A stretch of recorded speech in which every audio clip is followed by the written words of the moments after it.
அனைவருக்கும் காலை வணக்கம். நாம் நாள் பாசுரம் பார்த்துட்ருக்கோம். இன்றைக்கி 47வது நாள், 47வது பாசுரம்.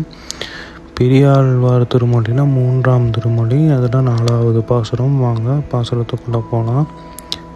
சங்கின் வலம்புரியும் சேவடி கிண்கிணியும் அங்கை சரிவலையும் நானும் மழை தொடரும் அங்கன் விசும்பில் அமரர்கள் போதந்தார் செங்கன் கருமுகிலே தாளேலோ தேவகி சிங்கமே தாளேலோ.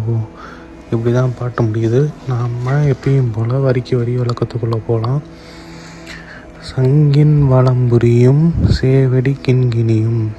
சங்கு வலம்புரி, அந்த வலம்புரி சங்கு அப்படின்ற மாதிரி உள்ள சொல்கிறது. சேவடின்றது சிவந்த திருவடி. கிண்கிணினா நம்ம பார்த்துருக்கோம் சிலம்புன்னு சொல்லிட்டு, சிவந்த திருவடிகளில் இருக்கிற கிண்கிணியும் அப்படின்ற மாதிரி அர்த்தம். அங்கை சரிவலையும் நானும் அரை தொடரும்.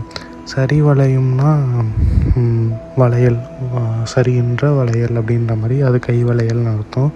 அங்கைன்றது உள்ளங்கை, அதனால் கை வளையல் அப்படின்ற மாதிரி அர்த்தம்.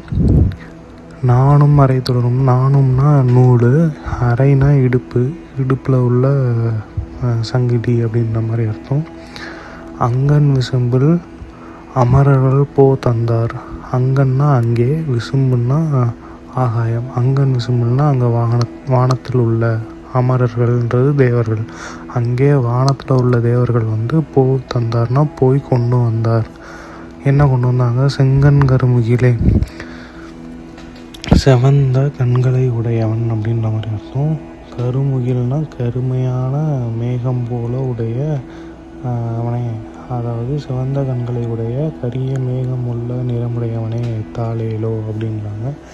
தேவகி சிங்கமே தாளேலோ அப்படின்னா தேவகியோட பிள்ளை கிருஷ்ணன். அந்த கிருஷ்ணனுக்கு தாளேலோன்னு பாட்டு பாடுறாங்க. நம்ம ஏற்கனவே பார்த்த மாதிரி இந்த திருமொழி 3ஆம் திருமொழி ஃபுல்லாக தாலாட்டு பாட்டுன்னு தான் பார்த்தோம்.